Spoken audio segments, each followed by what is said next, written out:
Bienvenidas y bienvenidos a Gente de Opiniones. Es un gusto, es un placer que usted nos acompañe. Este martes ya estamos a 9 de mayo, así que vamos a felicitar de antemano a las madres porque mañana es el 10 de mayo, mañana no me toca a mí. Y bueno, queremos decirle que hoy vamos a hablar sobre la ley de acceso a la información pública, sobre todo el tema de transparencia, de documentación. Por supuesto, también abordaremos el tema del CITRAMS.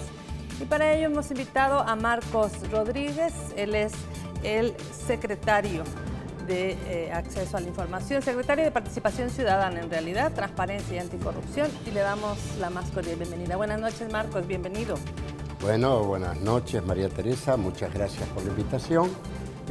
Saludo a todos y todas las televidentes y en especial, ¿no?, a las madres, a las que van a ser madres también, ¿verdad? Y doble felicitación la hago como hombre porque ustedes saben que los hijos varones son en general más apegados a las mamás y las hijas mujeres en general al papá.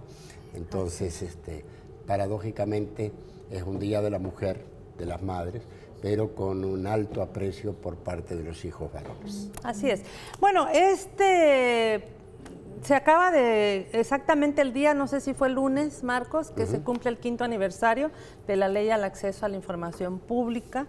Y por supuesto que el país ha tenido un antes y un después con la implementación de esta ley.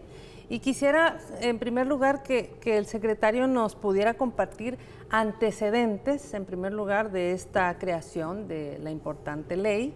¿Cómo fueron los antecedentes? Porque hay quienes dicen, nosotros fuimos, otros no, o sea, ¿quién realmente, cómo fue el tema de la implementación de la ley y cómo está funcionando esta aplicación? Bueno, la ley la aprobó Fuenteovejuna, que Fuenteovejuna es un pueblito en España, donde Lope de Vega hizo una obra de teatro en el Renacimiento, y es que la gente se alzó contra un comendador que los explotaba y que violó a una muchacha. Y cuando el rey manda a investigar y el comendador junta al pueblo en la plaza y le dice, ¿quién mató a la muchacha? El pueblo grita como una sola persona, Fuenteovejuna la mató, hizo justicia. Entonces, ¿quién aprobó la ley de acceso a la información pública? El pueblo salvadoreño. ¿Y por qué contamos con esa ley? Gracias a que en ese momento había un gobierno que abrió las puertas y cabildeó a favor y no en contra de una ley que no es cómoda para ningún gobierno. Para este tampoco. A ver, te quiero contar que hablando de la transparencia, el día que falleció Héctor Silva, él estaba hablando del punto, y en ese momento, porque él estaba hablando, yo estaba a 5 o 10 metros de él, y él le dijo a la gente, si la transparencia es tan bella, ¿piensan que es bella? Sí, dijo todo el mundo. ¿Y por qué no existe? Entonces él se contestó a sí mismo y dijo, no existe porque a nadie le gusta que lo miren chulón. Y menos tener que fabricar la ventana para que lo miren. Y eso es lo que nos toca a los funcionarios. Oh, la verdad no peca, pero incomoda, que es decir, dicho, ¿no? Por eso costó mucho esta ley. Esta ley nace con una iniciativa de APES, por cierto, a principios de los años 2000. Se suma la UCA y otras organizaciones civiles a su cabildeo, pero con un altísimo nivel de rechazo.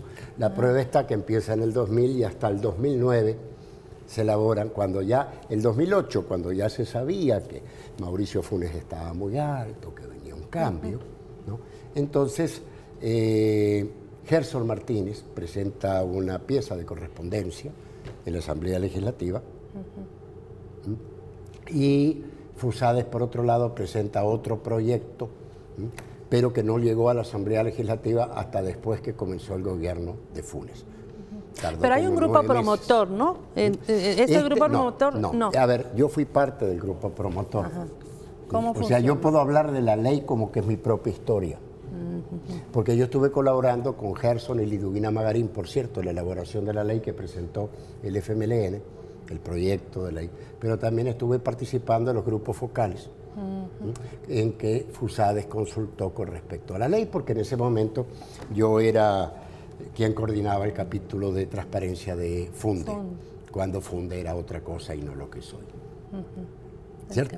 Entonces, conozco perfectamente bien, ¿verdad? Cuando me dicen si la voluntad del legislador era transparentar a los partidos políticos, y yo digo que no, que me consta, y me dice, bueno, ¿y a usted por qué le consta? Mire, yo estoy de acuerdo con transparentar a los partidos políticos, ¿no?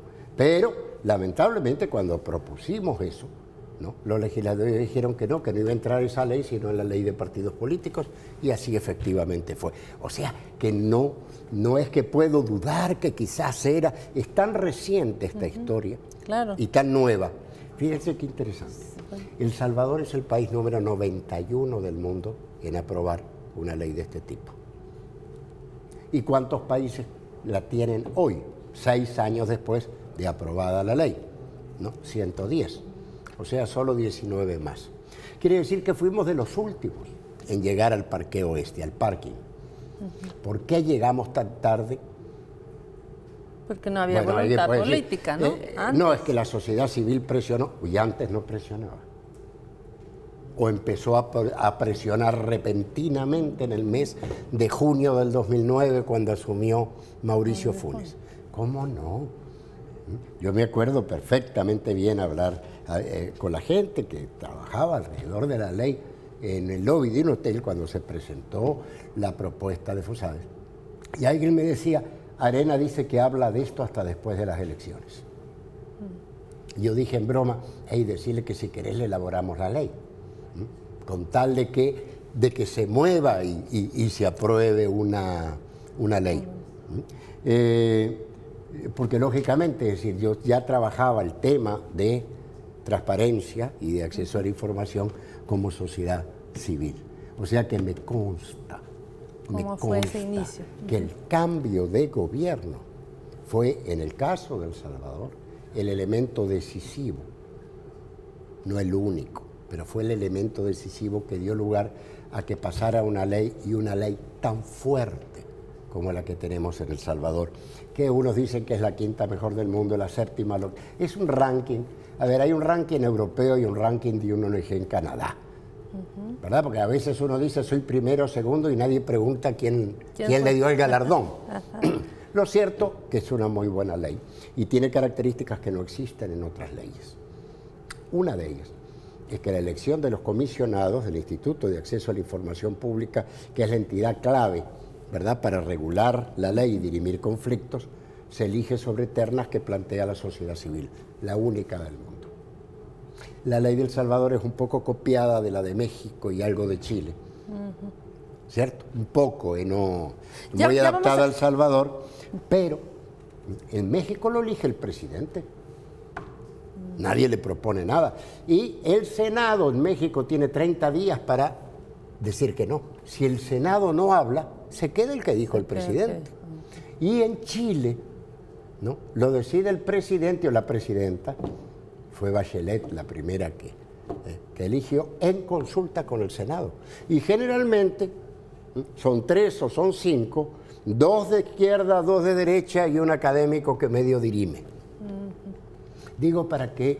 Para desmistificar eso que en El Salvador es todo perverso porque lo decide el sistema político. Eso pasa en todos los países democráticos del mundo. Ya vamos a profundizar exactamente cómo es la elección de los comisionados, pero en ocasión de este 5º aniversario de la ley, de la entrada en vigencia de la Ley de Acceso a la Información Pública, nuestro periodista Javier Mengíbar preparó una nota que se la presentamos a continuación. Antes de 2009, ningún partido de derecha se había preocupado por impulsar el acceso a la información, ni facilitado los mecanismos legales para que los ciudadanos pudieran solicitar documentación pública y se les entregara como se hace en los gobiernos del cambio.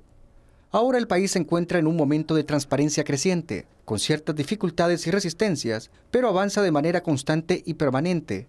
El presidente Salvador Sánchez Serén ha afirmado su compromiso con la transparencia, acceso a la información, rendición de cuentas y la lucha firme contra la corrupción, como un legado de la izquierda a la sociedad salvadoreña.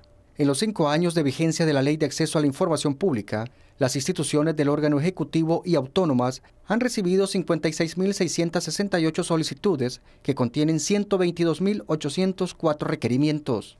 El tiempo promedio de respuesta es de 6 días hábiles, es decir, 4 días menos que el plazo establecido en la ley, y más del 91% de la información se entrega totalmente. El 2% se entrega de manera parcial, el 1% se deniega por ser reservada, otro 1% se deniega por protección a datos personales de terceros y un 5% es información inexistente.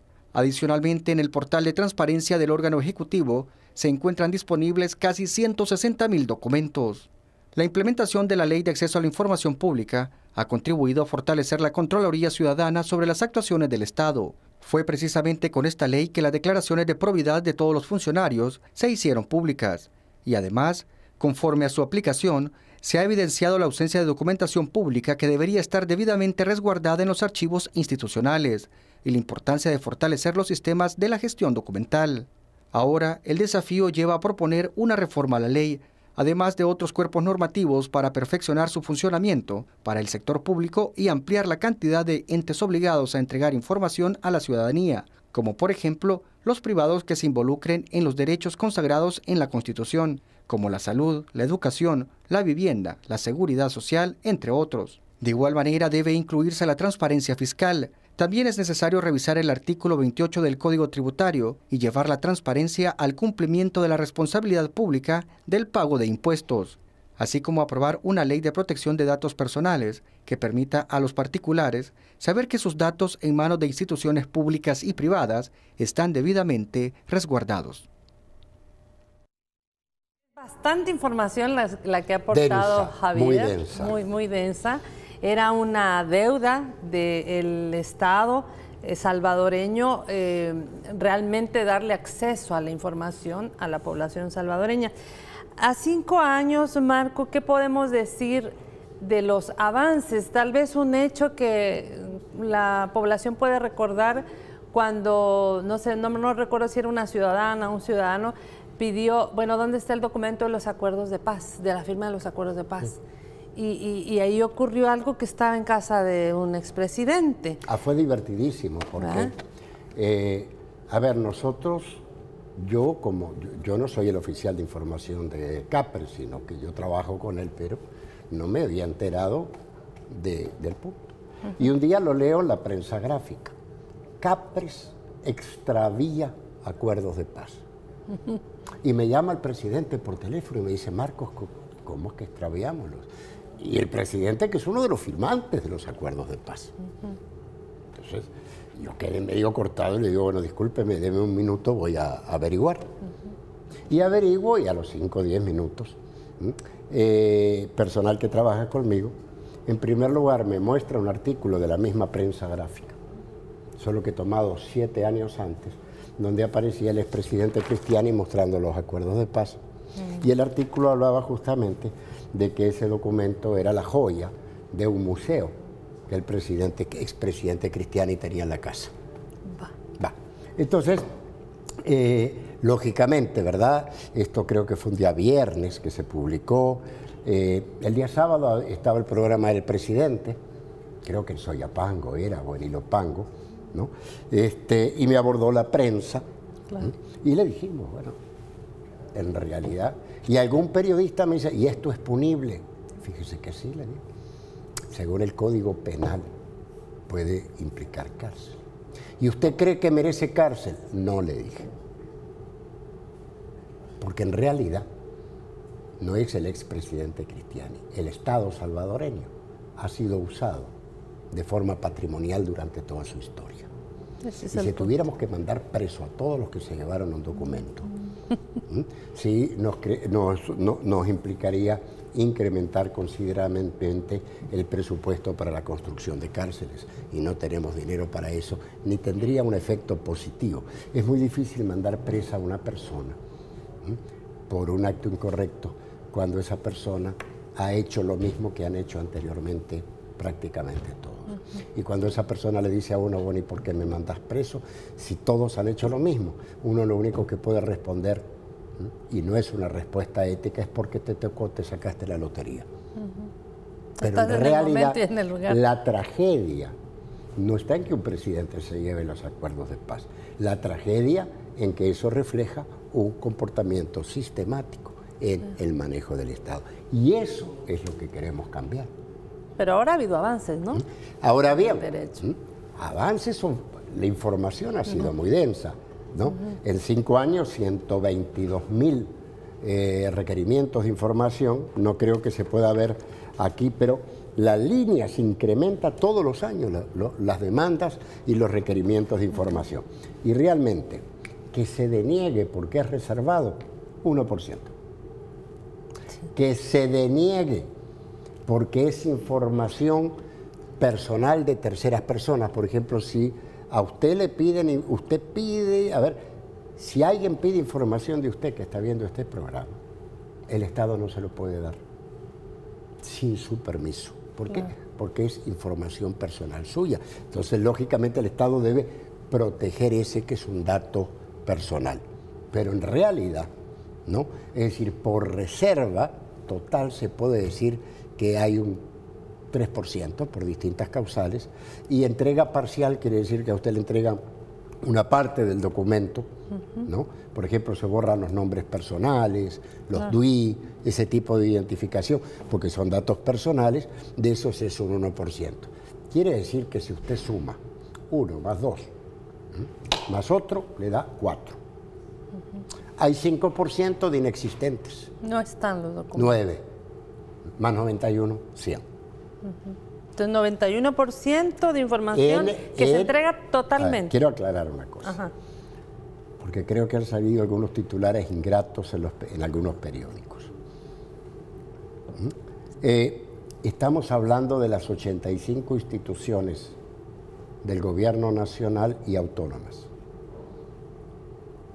No hablamos de la Corte de Cuentas, no hablamos de Fiscalía, no hablamos del Instituto, no hablamos de la Corte Suprema de Justicia, ni de las 262 municipalidades. ¿Por qué? Porque no es nuestra competencia, es el Instituto que debería dar estas cifras y ellos mismos. Nosotros filmamos, salimos públicamente el lunes, estamos toda la semana hablando de esto y por eso te agradezco mucho la invitación, porque entendemos que la mejor forma de conmemorar la aprobación y la entrada en vigencia de la ley es rindiendo cuentas. Claro, informar. Entonces, dice, bueno, pero lo más cómico es que generalmente le dan palo al único que habla, ¿va? Los otros están calladitos. Entonces, yo quisiera saber, ¿verdad?, cómo ha sido el estándar de respuesta en otras organizaciones del Estado. Ahora usted me dice, bueno, ¿y qué tanto ha avanzado? Mira, María Teresa, a ver, ¿cómo mide usted qué tanto avanzó algo? Si usted comienza a llenar este vaso, y yo le digo, ¿y qué tanto avanza eso? Usted puede tomar 2 referencias. El borde superior, y decir, hasta que esté lleno. Y también puede decir, cuando empecé estaba vacío. Claro, y así se miran las cosas. Muy bien. Empecemos por el segundo. Estaba vacío. Nada. Nada, nada, nada, pero nada. Yo desafío a cualquier persona de los hoy críticos de la implementación de la ley, muchos de ellos callados durante años, que me digan qué medida proactiva lograron en el gobierno con respecto a la transparencia antes del 2009. Y no estoy hablando de los 20 años de arena, porque estoy hablando de 200 años de vida republicana. En 200 años no hay nada. Por ejemplo, el discurso que el presidente va a dar en el 1 de junio, en la Asamblea Legislativa, viene del 2005. Antes ni eso hacían. La discusión sobre el dinero a las ONG, que aparecen en el presupuesto de la Asamblea Legislativa, aparecen en el presupuesto desde el 2009. Antes era la cifra y presidencia se lo daba a quien quería. Mucha discrecionalidad, ¿no? Entonces, usted me dice, ¿y es un avance que digan a quién se lo da? Por supuesto que sí. Claro. Entonces, ¿qué quiero decir? ¿Cómo usted desmantela 200 años de opacidad en 3, 4 años? Segundo, falta, sí falta, porque una de las grandes trabas que tenemos, aunque le parezca mentira, no es tangible, no es la ley, ni las computadoras, ni la tecnología, es la cultura. Y la tiene cultura mucho que ver. Cuesta. Nos vamos a quedar en este punto porque tenemos más sobre este tema, por supuesto todo el tema de documentación y otros que tienen que ver con la importancia de tener transparencia, de rendir cuentas, de hacer contraloría social también. Ya regresamos.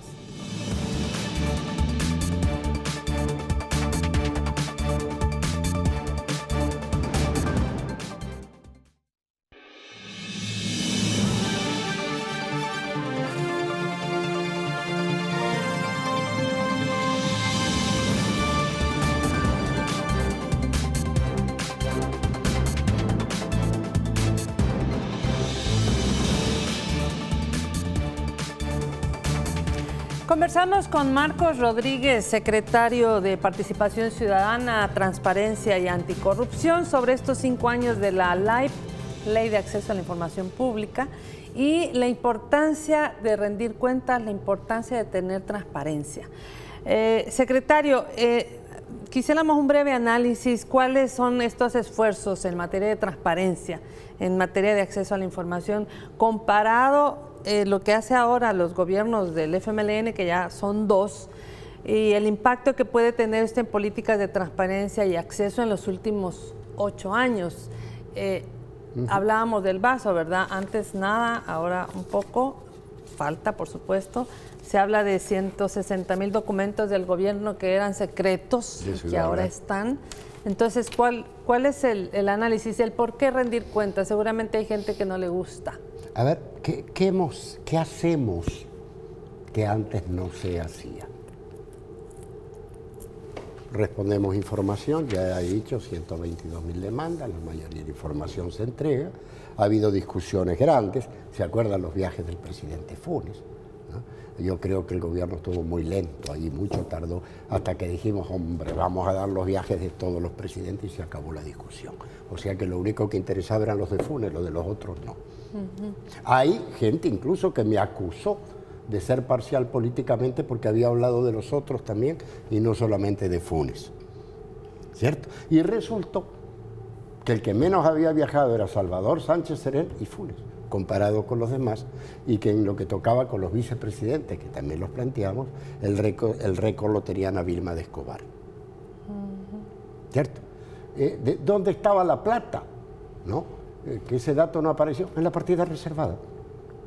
Como hoy se habla de la partida reservada, por Dios, abiertamente se habla de la partida reservada, también hemos publicado los montos de la partida reservada desde los años 90, porque la historia no empezó en el 2009, la historia del Salvador empezó hace más de 200 años y es bueno dar la información integralmente. Ahora, si usted dice, bueno, ¿qué es público aparte de responder información? Bueno, hay 5.600 hojas de vida, currículas, CV de los titulares.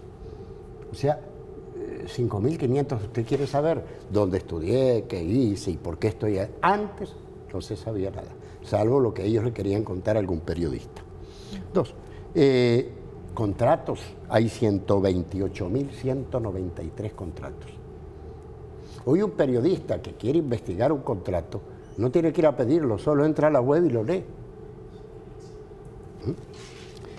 Salarios, 19.000 salarios. No quiere decir 19.000, el mío cuenta como uno, no es uno por mes. O sea, son 19.000 personas. Que se publica su salario. Antes, nada. Yo he visto, incluso en el diario de hoy, la foto de los funcionarios con su salario.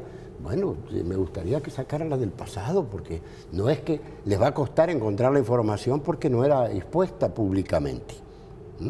Más allá de la discusión sobre sueldos que en las redes sociales hoy está pareciendo que era una práctica de Estado bastante común. Transferencias a privados, o sea, dinero que el gobierno le da a ONGs o fundaciones, se publican 809. Si quiere saber usted cuánto dinero recibe una ONG, ¿no? Hay más de 800 publicaciones de este tipo, 195 asesores. Cuando tanto hablan y los asesores, cuánto ganan y quiénes son, el gobierno, el Poder Ejecutivo siempre ha expuesto esto. Y viajes, la gran discusión de viajes, 1.793 viajes, a dónde fueron, cuánto costó el pasaje, cuánto costaron los viáticos, en qué consistía la actividad. Entonces, quiere decir que los estándares de información son bastante altos. En Internet han entrado 4,5 millones de entradas, no digo de personas, de entradas en los últimos 5 años, ¿no? Es decir, quiere decir que en términos generales estamos muy bien. La ley no, nosotros vamos más allá de la ley. Todas las instancias del Ejecutivo y todos los funcionarios rinden cuentas por lo menos una vez al año. ¿Qué es rendición de cuentas? Es dar explicaciones. Que me tienes que rendir cuentas. En realidad suena así medio, pero es dar explicaciones. O sea que si una cosa es que yo a usted le dé la información y usted me diga, ¿y por qué decidió eso? Ay, ¿qué te importa? No, es decir, o puedo dar explicaciones, pero te doy documentos falsos. Todas las dos cosas son importantes. Que uno expone la información, pero también los funcionarios explican. Ahora, no siempre las personas que escuchan las explicaciones están de acuerdo con ellas. En la política eso es inevitable porque usted siempre, cuando toma políticas públicas, es muy difícil que usted beneficie en el momento a todo el mundo. Por ejemplo, si usted saca el subsidio del transporte, va a aplaudir a alguna gente, pero los transportistas se van a sentir afectados. O sea, la mayoría de las políticas públicas benefician a un sector y perjudican a otro. Por ejemplo, si usted permite que los carros particulares entren en la vía del Citrans, va a beneficiar a la gente que anda en carro y va a perjudicar a la gente que no tiene carro. ¿No? Pero no hay decisiones públicas. Cuando decimos que los políticos, ¿no? Dicen o decimos, yo ya creo que ya soy medio político, que beneficiamos a la población, es que entendemos que beneficiamos a la mayoría. Claro. Pero siempre hay gente que se siente afectada en sus intereses. Y esta gente en especial, siempre, en todos los casos, pero en términos generales, lógicamente los gobiernos estos, los gobiernos del cambio, que le podemos llamar, afecta y sí, es decir, lógicamente que afectamos a la gente que antes vendía las medicinas más caras y hoy no las puede vender al mismo precio, ¿verdad? Afectamos a los transportistas y buceros que sienten que el Citrans les hacía competencia. Y a veces también afectamos porque nos equivocamos, porque no somos perfectos, ¿no? Pero siempre uno tiene que valorar quién gana y quién pierde con las políticas públicas. Entonces, voy a regresar al punto, porque ese lo voy a dejar más adelante, del Citrans. Ya vamos a preguntar más el tema. Vaya, ¿qué importancia, Marcos, hay en el resguardo de la documentación pública?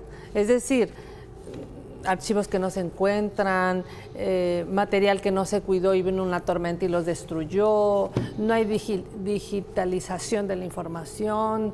¿Qué importancia se le da en la ley y qué importancia desde la Secretaría se recomienda para el resguardo de documentación y gestión de documentación? Pero además, ¿cómo es esta rendición de cuentas y esta transparencia entre los órganos? Es decir, hablamos del Ejecutivo, que ya lo hace, que lo está practicando, pero ¿qué tal el órgano legislativo? ¿Qué tal el órgano judicial?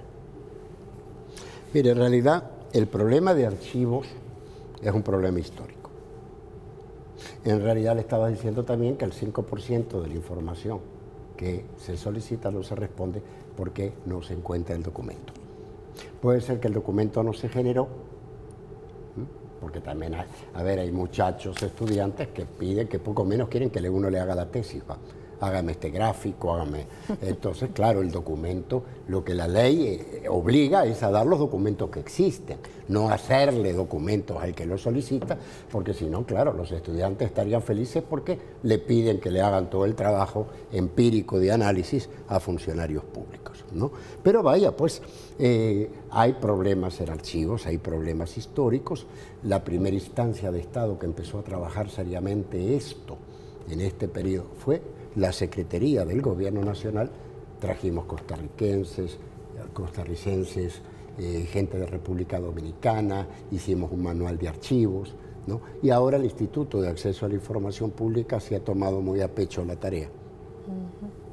Hay una discusión, por ejemplo, con la Fuerza Armada sobre archivos que tienen que ver con el periodo del conflicto armado. También me acuerdo que hubo una sanción al ministro de Economía porque permitió la destrucción de unas cajas de documentos que aparentemente eran irrelevantes, pero el instituto quería marcar la cancha, ¿cierto? Entonces hay todo un esfuerzo para que entendamos. Ustedes deben recordar, hay gente que dice, a ver, Marcos Rodríguez va a decir que no lo encuentra. Claro, ¿no se acuerdan cuando cambiaban los gobiernos, las alcaldías, que se llevaban todo? Si quedaba la computadora, pero quedaba vacía. Y no hay resguardo. Es decir, eso era una práctica sistemática en El Salvador del pasado. ¿Hoy se ha solucionado? Totalmente no, pero se está trabajando, se rinde cuentas y hay un esfuerzo en función de superar eso. Es decir, todo esto que yo les estoy diciendo, amigos y amigas televidentes, no existía antes del 2009.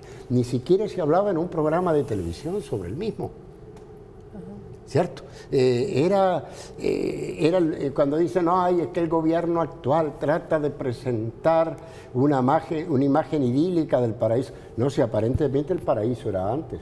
No solamente porque determinadas cosas aparentemente no se hacían, sino porque ningún periodista quería hablar públicamente de esas cosas.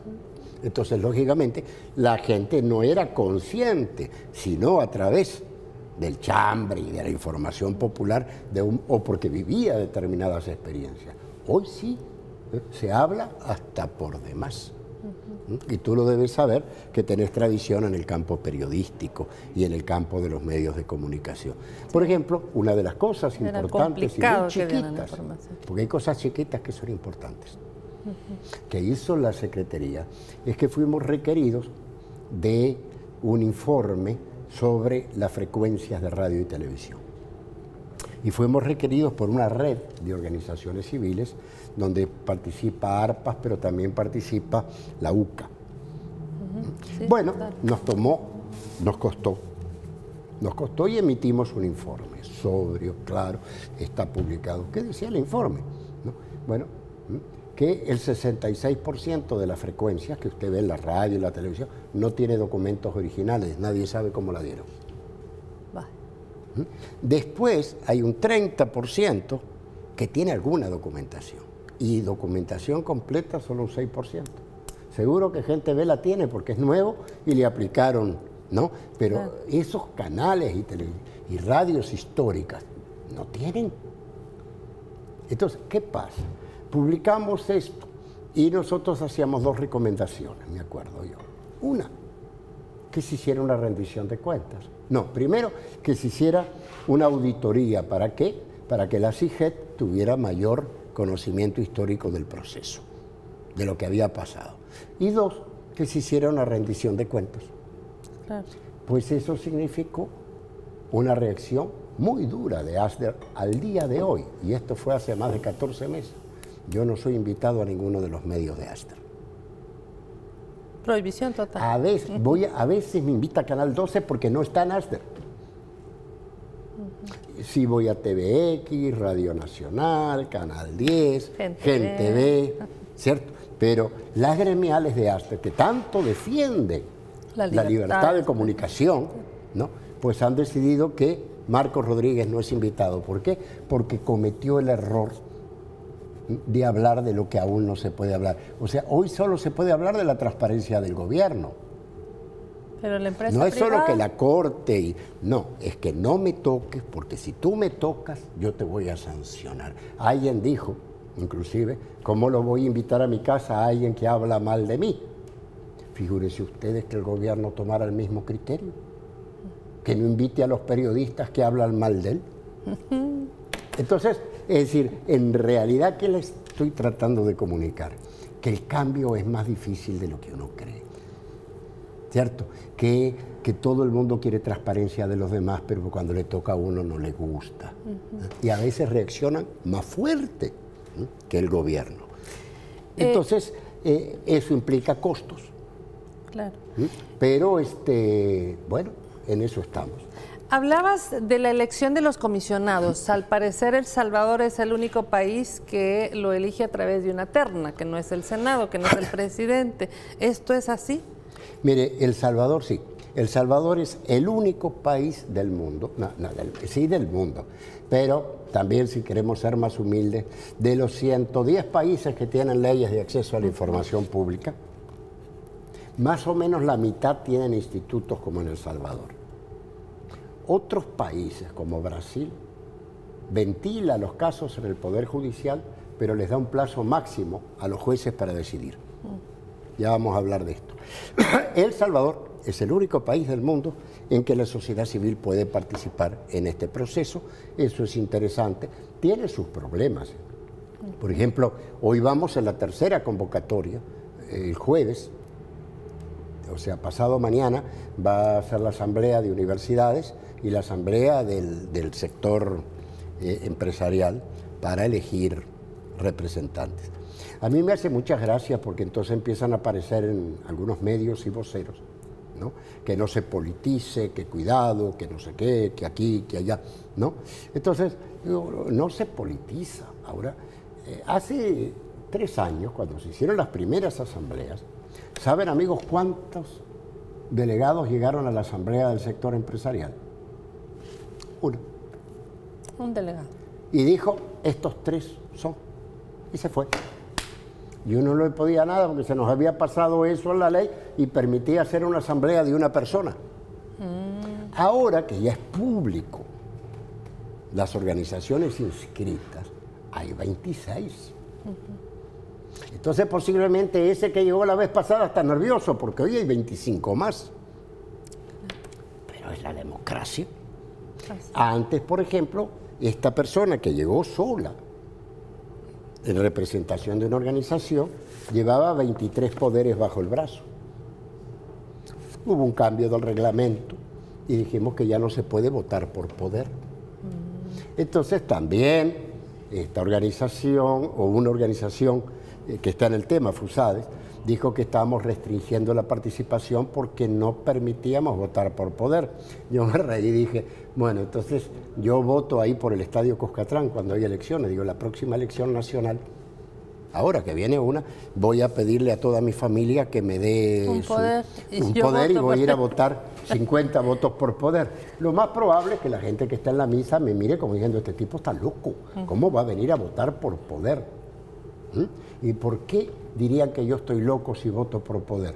Porque algo tan importante como elegir funcionarios públicos no se hace por poder, señores. Es el mismo caso. ¿Qué estamos eligiendo? Ternas para funcionarios públicos. El presidente tiene que elegir de esa terna, no puede descartar la terna. Pues entonces seamos serios. Si realmente quiero participar en el proceso, ¿no? Va a ir el apoderado legal, como en cualquier trámite. Si va a un banco, ¿no? Va también el apoderado legal. Entonces, claro, en realidad hay una discusión siempre permanente, ¿no? Pero creo que a veces nos vamos para el otro lado, ¿verdad? Es decir, antes era que todo estaba amarrado. Y hoy alcanza que una persona simpatice con un partido político, no, entonces ya implica que está... Es decir, es que como que nos fuimos de 0 a 100 grados del otro lado, ¿verdad? Es decir, entonces dice usted, ¿y hay causas? Sí, hay causas, pero calma, es decir, usted no puede... y claro, ¿no? Cuando el sistema político ya pierde control la derecha, entonces todo es malo. Antes, cuando ellos los controlaban, no se hablaba de estas cosas públicamente. Bueno. Entonces yo creo que esto va a ayudar a madurar políticamente, a profundizar la democracia y posiblemente, ojalá, el día jueves ya sepamos cuáles son las ternas electas por universidades y el sector empresarial de titulares y de suplentes, salvo les voy a contar que la terna de suplentes de las universidades no está completa. Nos vamos a quedar en este punto, Marcos. Vamos a hacer el último corte y al volver queremos saber la posición del secretario sobre este tema del CITRAMS y la nueva decisión de la Sala de lo Constitucional con respecto a este transporte. Ya regresamos.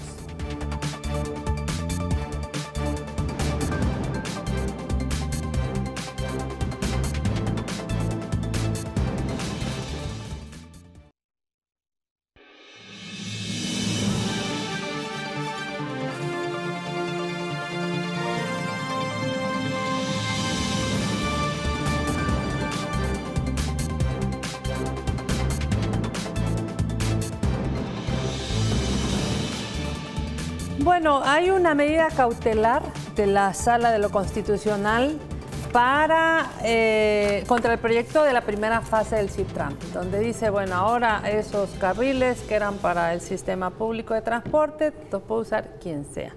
Estamos viendo aquí en redes sociales, ya hay una primera mujer atropellada. Reportan que un vehículo que invadió el carril segregado del CITRAMS atropelló a una mujer. Marcos, ¿qué tiene esto de bueno para la ciudadanía que hacía 20 minutos desde Soyapango hasta El Salvador del Mundo, aquella gente de a pie que no tiene vehículo, y que ahora la sala con esta medida dice, no, ya no? A ver, yo no voy a profundizar en la decisión jurídica porque no soy abogado, no es mi materia. Y porque, bueno, si ustedes ven lo que la Sala de lo Constitucional decidió antes del 2009 y lo que han decidido después, se dan cuenta que estamos en la ciencia ficción. O todos los anteriores eran malísimos y estos son fantásticos, ¿cierto? O antes no iba la gente a la sala porque sabía que no pasaba nada. Y ahora se han ido, como les decía, al otro extremo. Creo que la sala podría haber admitido, si consideraba que jurídicamente era válido, podría haber admitido la demanda, porque no ha decidido sobre el contenido, pero no tenía necesidad de poner la medida cautelar. A ver, ¿por qué podría haber admitido? Porque en jurisprudencia, toda demanda que es puesta en forma, y bien redactada y bien fundamentada, tiene el derecho a ser evaluada por la justicia. Claro. O sea que yo no creo que se pueda decir, no, la sala no debió haber admitido ningún tipo de demanda sobre el CITRAMS. No, si Genaro Ramírez y algunos transportistas históricos también, que todos conocemos, querían demandar, uno no les puede quitar el derecho ciudadano, y si consiguen un abogado que les ponga la demanda en forma, está bien. Claro. Ahora, ya suspender el acto reclamado, ¿no?, es crear un caos. Es crear un caos. Entonces, digo, bueno, yo no considero que esa sea una medida ecuánime, y creo que está muy parecido, es decir, este grupo Genaro, porque no son la mayoría de los transportistas, es un pequeño grupo de transportistas, los que paraban el transporte, y se acuerdan los líos que hoy ya no hay paro. Con ¿no? buses Era con mucho justamente humo. Este grupo, ¿verdad? Es decir, de AEA, ¿se acuerdan? Aquella época muy fuerte, ¿no?, de transportistas que ya quisieran tener buses como los del CITRAMS.